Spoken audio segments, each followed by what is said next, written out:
Following the destruction of the first Death Star, the Rebel Alliance saw hundreds of thousands, perhaps even millions, of additional recruits within its ranks as countless anti-Imperial citizens saw that the Galactic Empire was weakened and was ripe to being overthrown by a unified force.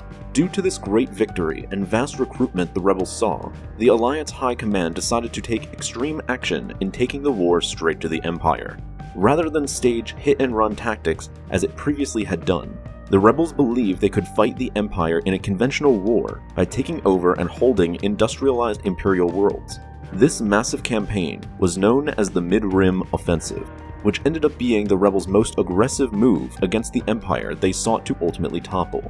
This offensive saw the movement of thousands of ships and hundreds of battle groups towards strategic worlds within the mid-rim of the Empire. Not only was this campaign's purpose to liberate planets and show the galaxy the rebellion was a force to be taken seriously, but also to disrupt Imperial shipyards and other military industries that were located within these regions.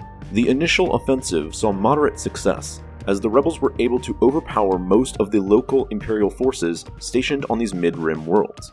But this success started to dwindle once the main Imperial Navy from the core worlds was sent to push them back. Not only did the inner core Imperial forces greatly outnumber those stationed within the mid-rim, but they were also far better equipped and trained, with them being comprised of the Empire's best commanders and foot soldiers the Rebels rarely had the experience of confronting in the Outer Rim. After only a few months into the mid-rim offensive, the Rebel High Command called for a full-on retreat, promptly naming its operation to the Mid-Rim Retreat. As a result, the Rebels were forced to abandon all of its gained territories that it had captured as they were being crushed whenever the superior Imperial forces caught up with them.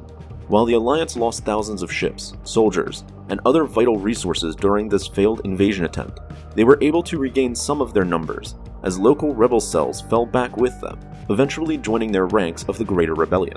Nonetheless, the disastrous Mid-Rim Offensive showed the Alliance the cold reality that they were nowhere near as powerful as they initially had believed they were, and it shattered any future plans of victory being achieved through conventional warfare.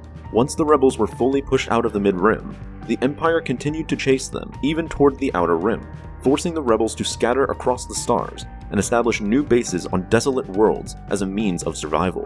The Alliance would not attempt another direct confrontation like the Mid-Rim Offensive until after the Battle of Endor, where following the first death of Palpatine, they would face a crippled empire rather than a unified one.